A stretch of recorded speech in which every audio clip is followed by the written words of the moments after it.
Clara moved through the sprawling halls of the Moretti estate like a specter of domesticity, her presence marked only by the soft rhythm of a polishing cloth against mahogany. The air within the fortified walls was heavy with the oppressive scent of expensive cigars and the sharp, clinical tang of lemon wax, a sensory cage that reminded her of her place every second of the day. She was a ghost, in a world of marble floors and vaulted ceilings, a pair of hands designed to vanish the moment a water glass was refilled or a smudge was detected on the silver. To Lorenzo Enzo Moretti, she was simply part of the architecture, an invisible fixture required to stay silent, stay fast, and never, ever make eye contact. Her existence was defined by a rigid, unspoken hierarchy, where the wealthy looked through her as if she were made of thin air. At the top sat the Lion of Moretti, a man whose shadow alone seemed to chill the room. At the bottom was Clara, a woman whose true life was a different planet entirely. Every movement she made was practiced with an athletic grace to ensure she never disturbed the stillness of the master's study. She kept her eyes glued to the floor, yet she saw everything. The way the sunlight caught the expensive vases and the cold, unyielding reality of the elite world she served. Beneath the starched apron and the tight, neat ponytail, Clara's heart beat a frantic counterpoint to the ticking of the grandfather clocks. She lived in a state of constant, low-level exhaustion, her back aching and her breath shallow after nearly 12 hours on her feet. Every cent she earned was a brick in the fragile wall she had built to keep the cold abyss of the street away from her children. In this house, silence wasn't just a rule, it was the only thing keeping her family alive. She was a shadow among shadows, praying that the light of Enzo's world would never truly fall upon her secret. When the clock in the grand foyer struck midnight, signaling the official end of her shift, Clara did not collapse. Instead, she slipped through a narrow, unremarkable door tucked behind a velvet tapestry and descended into the bowels of the estate. The transition from the world of marble to the servants' quarters was a descent into a different reality. Here, the scent of expensive perfume was replaced by the faint, metallic tang of a leaky ceiling and the milky sweetness of infants. Her movements remained silent, but the practiced athletic grace she used in the dining room transformed into a desperate, maternal softness as she entered the cramped room she called home. In the dim light of a single flickering bulb, the nursery revealed itself, a space no larger than a walk-in closet, overflowing with the weight of her secret life.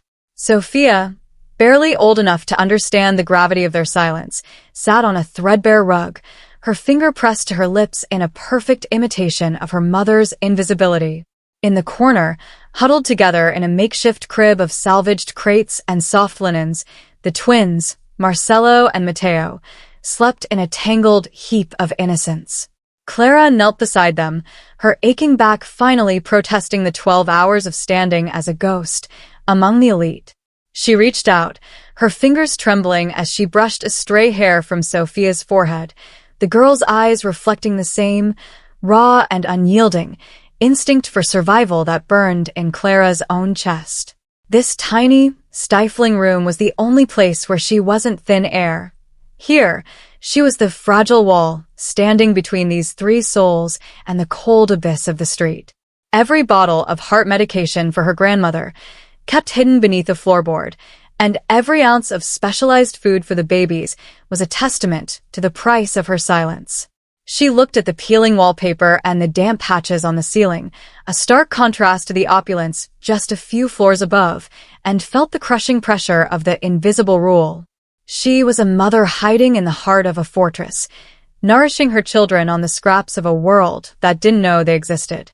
As she pulled them closer, the silence of the room felt less like a rule and more like a prayer, a desperate hope that the shadows would continue to be their only shield.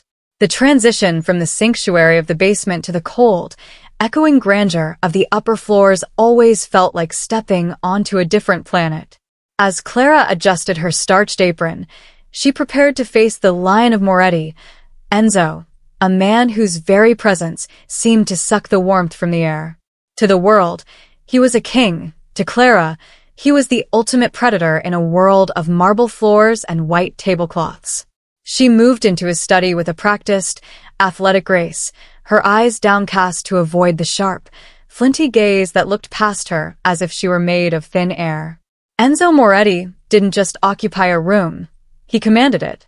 The scent of aged wine and expensive tobacco trailed him like a warning, a sensory reminder of the power he wielded over everyone in his orbit. Clara refilled his crystal glass with a hand that remained steady only through sheer, terrified will, her back aching from the 12-hour grind that kept her family afloat. She was a ghost, a pair of hands clearing away silver forks and debris from a life of opulence she could never touch. The tension in the study was rhythmic and heavy, a pressure cooker of silence, where the only sound was the scratching of Enzo's pen and the frantic beating of Clara's heart. She knew the rules of the Royal Orchid Estate: stay silent, stay fast, and never, ever make eye contact with the master. Every shallow breath she took was a gamble, a desperate attempt to maintain the fragile wall between her secret nursery and the cold abyss of Enzo's world. He was the shadow that loomed over her every move, the man who held her future in his callous, manicured hands without even knowing her name. The tension in the Moretti dining room was a physical weight, thick with the scent of roasted duck, expensive red wine, and the underlying ozone of a coming storm. Clara moved around the long, mahogany table with her signature, practiced athletic grace, her hands a blur of efficiency as she cleared away silver forks and crystal glasses. To the men seated there, Enzo's top lieutenants and a few business associates, she was nothing more than thin air, a convenient ghost who ensured their comfort without ever intruding on their presence. Enzo sat at the head of the table, his expression a mask of cold stone, unaware that the loyalty he commanded was beginning to fray at the edges. Clara, however, saw what he did not. Because she was used to being a ghost, she had learned to observe the world in the reflections of silver platters and the subtle shifts in a man's posture.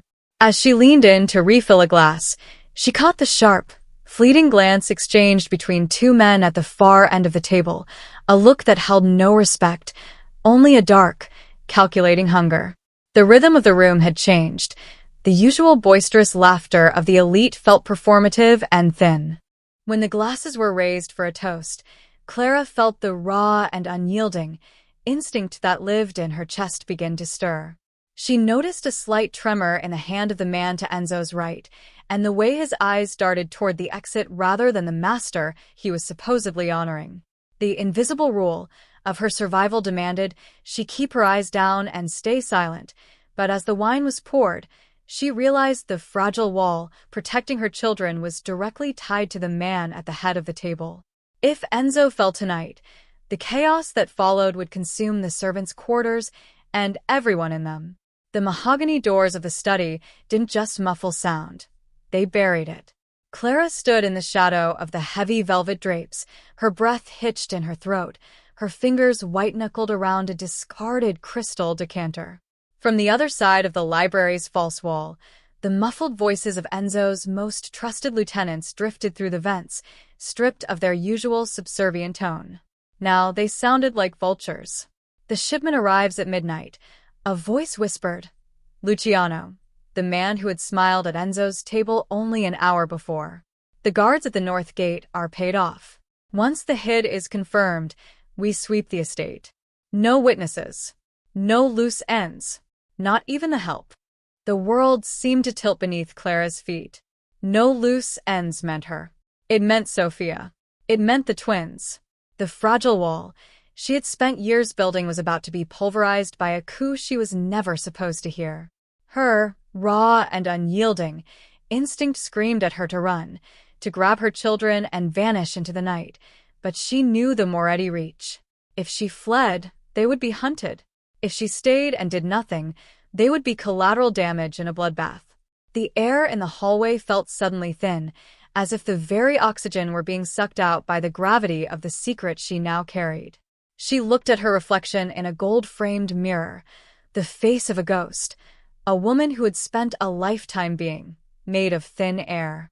But the ghost was gone, replaced by a mother whose survival depended on breaking the one rule that kept her alive: silence.